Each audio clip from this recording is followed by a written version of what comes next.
Good morning, good afternoon, and good evening, Huobi Nation. Welcome to Huobi Podcast. What is Huobi Podcast? Huobi Podcast will keep you updated on news and events in the cryptocurrency industry. We'll also invite key influencers to provide their take on the industry, share their insights and their story on how they became a success, changing the world through blockchain technology. Today's guest is CryptoBirb. He's a certified technical analyst, chemical engineer, and CEO of the Bird Nest educational platform. Stay tuned to hear his story and his prediction on the upcoming Bitcoin halving.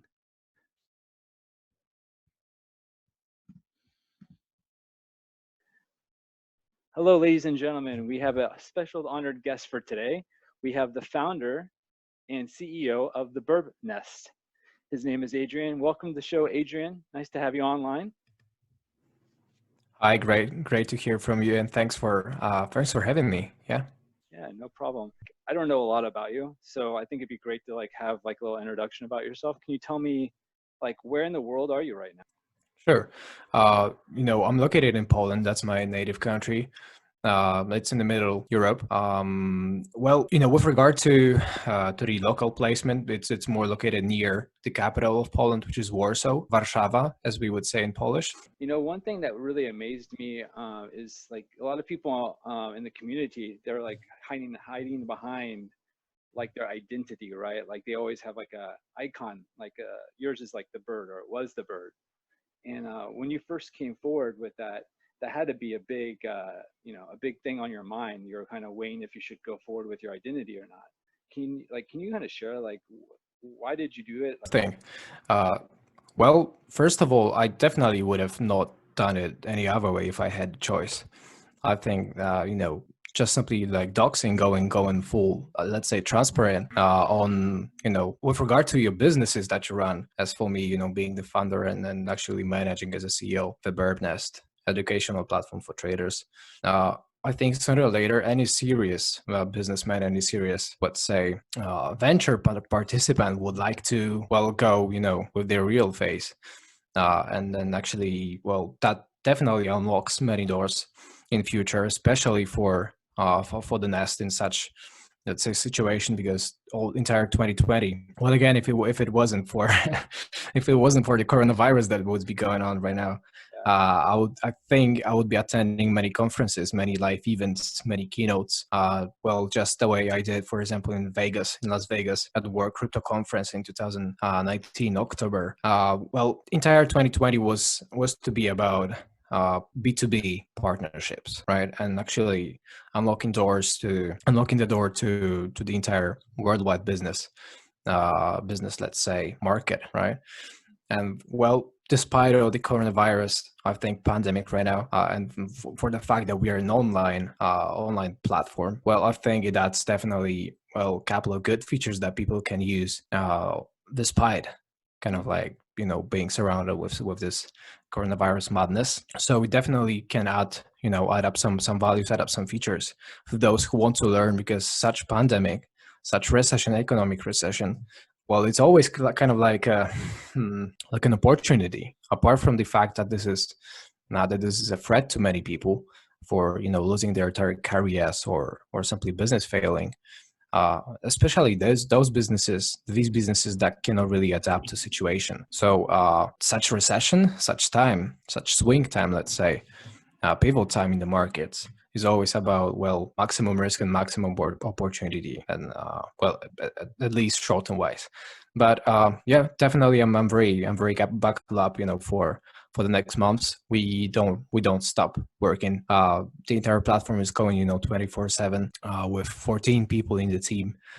So it's quite international right now. We are reaching out to every distant corner of the world, I think, and it's definitely good room to expand, especially with with this recession that I consider personally to be an opportunity. So basically you were focused on 2020 was building the community and building relationships, but with the virus coming around, it kind of changed everything, right? Well, yes and no, because 2020, as I said, was more about building not the community itself, but more of business relationships between different well, between the Nest and then many other, serious companies.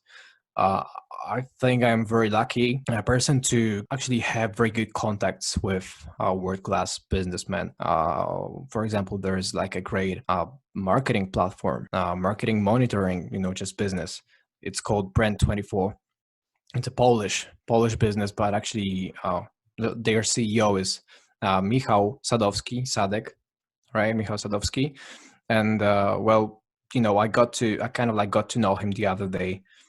We talked a couple of times, and he's now, right, his startup, they actually started, in 2010. He's one of the best quality providers, I think, across the globe with such business territory. So, such contacts, such people you get to know all over the, across different events that you attend, or just simply that your business generates such opportunities to meet such people.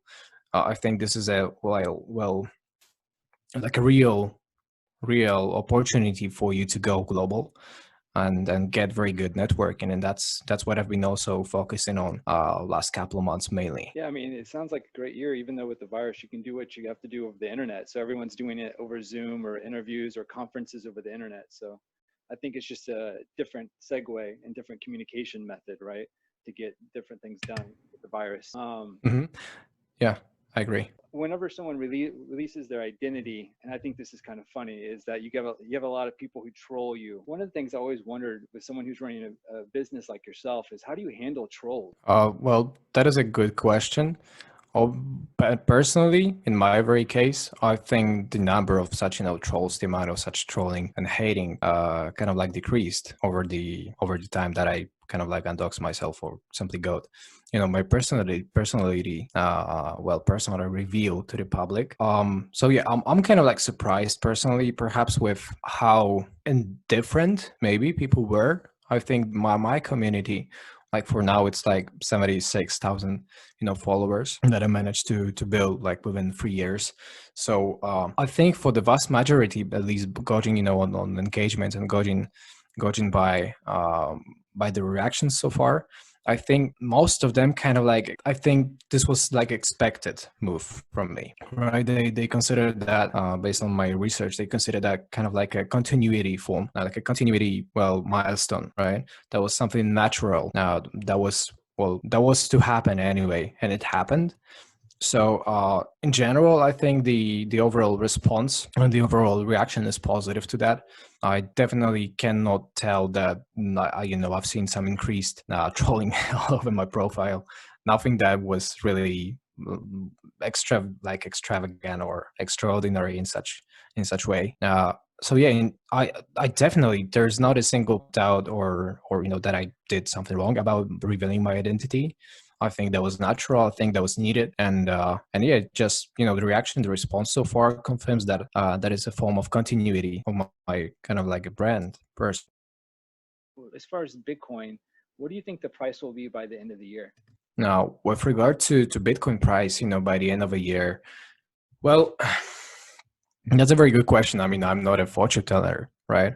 Yeah, I'm a technical analyst, and technical analyst would always kind of like try to come up with most certain or most likely scenarios to happen, and and it would be based on the past, right? Because technical analysis, well, it's based mainly on one of the main principles that states that history repeats itself, right? That people never learn.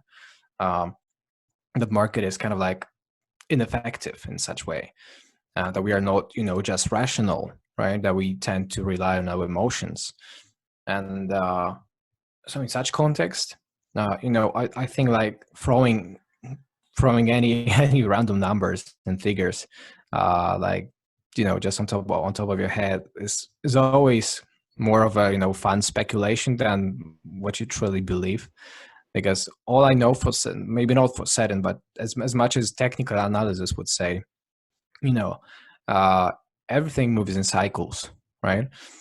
For now, we are experiencing somewhat of a fourth bull market in Bitcoin's history since its conception in 2008. In 2009, when it kind of like launched and kicked off on exchanges. And the truth is, we've seen for market bottoms, for market troughs, for market lows, and only 3 peaks, right? And every peak needs to meet its own bottom, and every bottom needs to meet its own peak. And every peak so far of such, long-term primary trends was about all-time highs. So technical analysis would say that there's no exception. There is no like I would say symptom that we could not expect all-time highs this time. On top of that, all-time highs, well, it's always come so far after the halvings, right? It's the third halving that would be just going on, with 29 more to come after this one, until we reach the limit of the supply given. And in general, I think it will accelerates the price action to the upside. It builds the upside potential for Bitcoin. So I do expect all-time high to come as an imminent just time. And when we take into account the seasonality effect of Bitcoin, it tends to go extremes. It tends to go into extremes in Q4, November, December. So if I was to gauge on highest market notes or quotes this year, right, I would definitely vote for November, December period. And technically, although I don't think it's it's about technical analysis anymore when we go into price discovery, but actual emotions and what people can afford to pay for Bitcoin, right? And I think, like, technically it is possible for Bitcoin to go for 40K, 40,000, but it's only technicals. I don't think it would be like as well as easy to go like that based on the fundamental analysis, because, well, as I said, it's mainly about the how much people are able to pay for the Bitcoin, right, or for the Bitcoin fraction. And 40K, well, as much as this is technically on table, I really have I would not really bet over that this is imminent to come at 40K, at 50K, sure, something like that. Yeah, like you're just saying, like, this is your prediction. It doesn't mean it's going to happen immediately. It doesn't mean it's going to happen, but you think that the Bitcoin will eventually go above its all-time high. That's basically what you're saying, right? Yeah, that's what technical analysis would say. That's the way I would read it. Okay. Huobi is having this $100,000 halvening campaign, and where people go online to Huobi.com and they pick 2 coins that they've kind of bet on for a price rise of the day and the week and the month. Obviously, I know you said BTC was like your number 1 that you'd recommend, but like, what's your second favorite if you had to pick between Bitcoin Cash, Bitcoin SV, Ethereum Classic, Dash, and Zcash? What's your second favorite? It's obviously going to be Ethereum. Okay, so Ethereum Classic. Well, I would say Ethereum, not really Ethereum Classic, right? As long as I understood that well. Yeah, Ethereum, well, alone would be best. I'm not a big fan of Ethereum Classic, to be honest. Okay, sure. And then, like, as far as like anything else you see in cryptocurrency right now that really fascinates you? I think in general, what is fascinating is to observe on a daily basis, and actually in the long-term run as well, how the businesses shape, across the time, across all the different, platforms all over the world. Because there are countries that truly support digital economies and and the blockchain concepts themselves. Now that are kind of like open to, to digital solutions and also, I know, for example, that some banks do use blockchain as their own kind of like matrix platform to do the transactions, to do the verified transactions, perform them. So definitely, the overall adoption, I think, of a blockchain as a technology and what's following up, behind is how it drives, the price of Bitcoin and other altcoins, but it's mainly I would say always about the Bitcoin. So there's definitely this connection between how we perform, our overall economies perform, S&P 500, for example, right? Like how it performs in general in such times, in such pandemic times, special times, pivot market times, and how Bitcoin kind of like correlates to that. Sure, makes sense. If you could only pick between Bitcoin and Ethereum, which one do you pick? Oh, it's going to be Bitcoin, but again, it depends on what is the driver, what is the main objective, and for me, as I am an investor, as I'm a trader, it would always be money. So the question is, what I am feeling better with to hold money, simply as a position, right?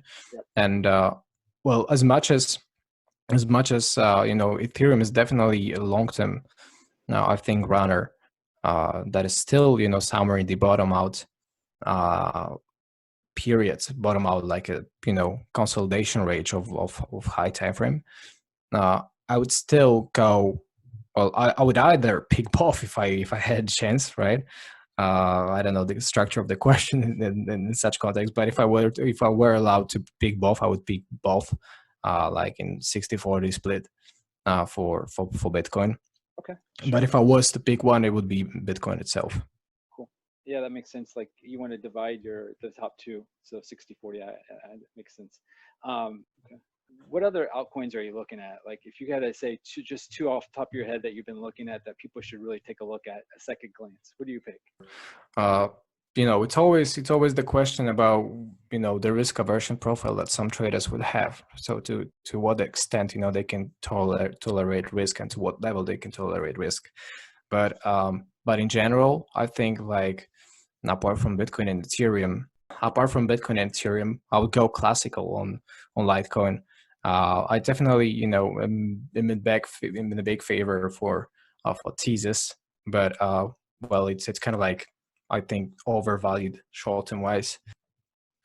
But for crypto right now, with regard to I would say long-term investments, I would definitely try to limit the risk taken per position, and this would be allowed only by touching upon the top market cap listings, right? So I'm not a big fan of Ripple, right? I'm not a big fan of Ripple, although it's heavily, I think, undervalued, long-term wise as well. But yeah, apart from the project itself, there's always like the people who support it. And as much as I respect, both segments, the project and then the people who follow, Ripple and all that, I would still go for, I believe, Litecoin and Thesis if I was to choose these. Yeah, that's great answers. Like Litecoin's been forever. It's actually like Bitcoin silver, right? So kind of it. So getting to know you a little bit more, just some simple. Do you have any special like human tricks or something that you want people to know about you that's fun or exciting that maybe they don't know? I can jangle, I think, with free balls. Okay. But I don't know if this is just No. just considered of any human trick. I can sing, so this may be considered a human trick at times. What else? I do box, so I do box. I used to do MMA as well. So in general, I think like coordination is well, derived from such martial arts would always get you some tricks that you can do well when having fun with your friends or having a beer or two. So, but I cannot really remember that. Sure. No, I mean, I think martial arts is a great talent. You can always defend yourself, right? So it's a really something that everyone should learn how to defend themselves. Yeah, great words. Yeah, you never know when you're going to need that. The last thing I wanted to ask you is, being a content creator and the founder and CEO, like, but I want to know what you would say to the audience or like someone who maybe that doesn't know you or maybe just knows a little bit about you. What do you want to be remembered for? And the way I want to be definitely remembered is being an authority that is coached by actions, and well, rather than by words. That there's nothing about the credibility then, because the words, well, they are not always reliable, right? You can say something, but to do something based on these words is another story. So I always prefer doing rather than speaking in such very context, and like that's what I think is the best I can share right now. Yeah, yeah. I mean, I completely agree. Like actions, people can say anything they want, right? Like I could say anything to anyone, but if I act a certain way, that has more ambiance of who I am versus what I say. So like actions speak louder than words is what you're trying to say, right? 100% right. Other than Satoshi Nakamoto, who in cryptocurrency, the industry, who would you like to meet that you haven't and that you want to meet in the future? That's another great question. Maybe not directly connected with crypto Twitter, but Elon Musk has always been there, right? So Elon Musk would be such a great person to, well, to shake a hand, and I think I'm going to make my way in a couple of years to do this, so people can watch me do that. You know, he's the founder and CEO of Dogecoin. Yeah, I know. And actually go, we got this common point, because uh like I believe it was a year ago that I raised an alarm over the crypto Twitter.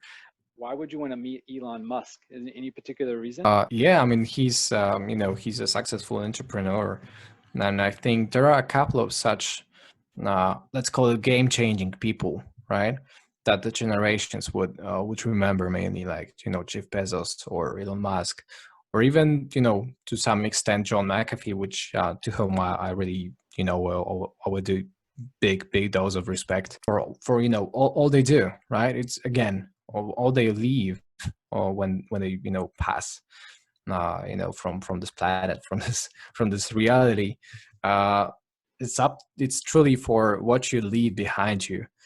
And well, I'm for the nest itself, for the bird nest. Well, that's mainly what I'm trying to achieve in the next couple of years. I'm trying to really make, and I'm actually going to do, and I'm actually building that right now, is to create such worldwide blockchain and investment consulting company that would be a concierge platform for traders, and for crypto businesses, for the blockchain businesses, to perform audits, to kind of like connect the businesses with their potential users. So such a concierge platform that would do everything for you. So like a blockchain audits, like a software house that would implement the tokenization and the blockchain, just technology itself into the company, as well as chain of cafes, restaurants, right? Not to mention the educational platform for the investors that we've been building so far, for the third year. So that's what I'm trying to be remembered with and by, and I'm actually building like a worldwide big company, and that's what I hope to leave behind me when I pass one day. It's something really amazing. Like not a lot of people can say that they built something from scratch, and it's really rewarding to actually have that and working for yourself, right? It's probably the most rewarding thing in the world to do. Oh yeah, that's true. And I think like one of the, I think most importantly that I haven't mentioned yet, I really want to spread the goodness. I really want to improve people's lives. I really want to leave the good around me, not really like distract, but go and construct, go and create, go and just help the people, right? Now we're definitely going to engage in some charities in the near future as well. So, well, just for the sake of, for example, my 9-year-old cousin that died a couple of days ago, that suffered from tetraploidia, which is genetical, like a disease, a lethal disease, and he was the only person like in the world to live with the disease for 9 years in history. There's no other person to do that. So I would definitely like to spread as much positivity and goodness and help as I can with what I do. And that's what I'm planning. That's what I'm doing. Well, that about wraps it up. Thanks again to our special guest, CryptoBirb, for taking time out of his day to share his story and his prediction on the upcoming Huobi halving countdown, where you can share $160,000. More information is on Huobi.com. Also, thanks to our sponsors, CoinMarketCal. They cover all events to help traders make better decisions. And a special shout out to David Gausting for helping spread blockchain education to the community. Thanks again, Huobi Nation, for staying tuned, and we'll see you again next time.